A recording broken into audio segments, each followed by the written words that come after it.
మా ఆవిడండి ఈ కాయలన్నీ చేతితో పట్టుకుని ఇలా ఒకటి దులుపుకుంటాం. ఇదండి మా ఆవిడ సవరం అండి. పెట్టుకుంటుందా మీ ఆవిడ?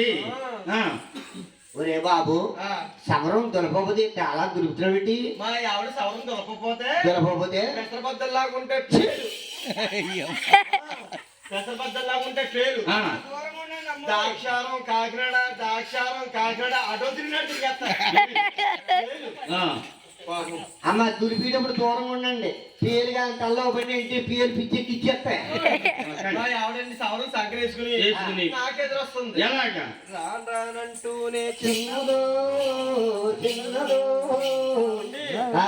ఏమండి, మీరు మీ తమ్ముడు చుట్టాల గురించి ఉన్నాక వెళ్తున్నారా? వెళ్తున్నాను. మీరు క్షేమంగా వెళ్ళి లాభంగా తిరిగి వచ్చండి. మీరు వెళ్ళరండి.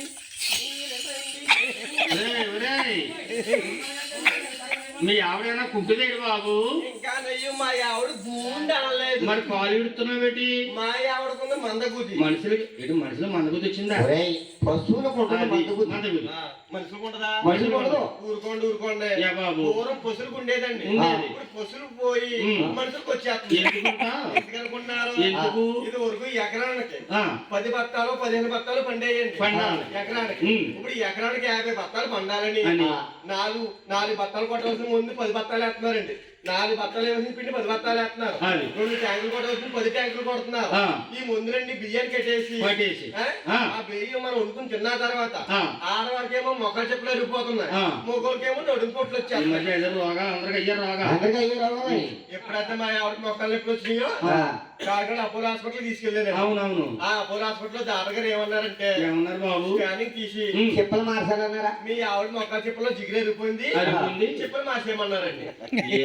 అదే పరిస్థితి మధ్య ప్లాస్టిక్ చెప్పులు మార్చినట్టేనండి. చెప్పులు మారుతూ ఈ పాత చెప్పులు పడిపోయి కొత్త చెప్పులు దొరుకుతున్నట్టు అలా అయిపోయినాయండి. అమ్మ అలాంటి ఎదురా కాదు నాయన. ఏడుకున్నవాడు సుతర్గం చూడాలి. తల్లి నిండి పెంచులతో నీళ్లు పట్టుకుంది, పసిడి చెంబులతో పట్టుకుంది, 7 శనకాయలు గోవిందరాజుతో మాట్లాడుతుంది.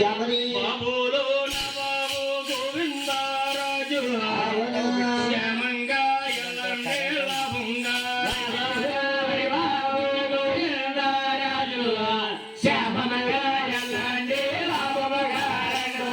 విజయలక్ష్మితోటి ఇంటికి తిరిగి రండి అని నాయన ఎదురొచ్చింది. మీరు చుట్టారు కనుక బయలుదేరి ఎలాగెళ్తున్నారో తిరగాలి నిరాజాలు తిరిగి చూసారు, ఎదగాలి నిరాజాలు వెతికి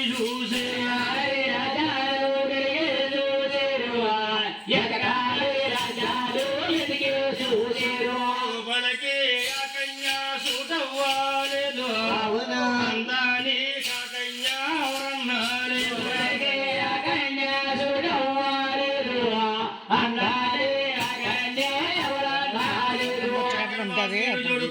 గుర్తులేదు.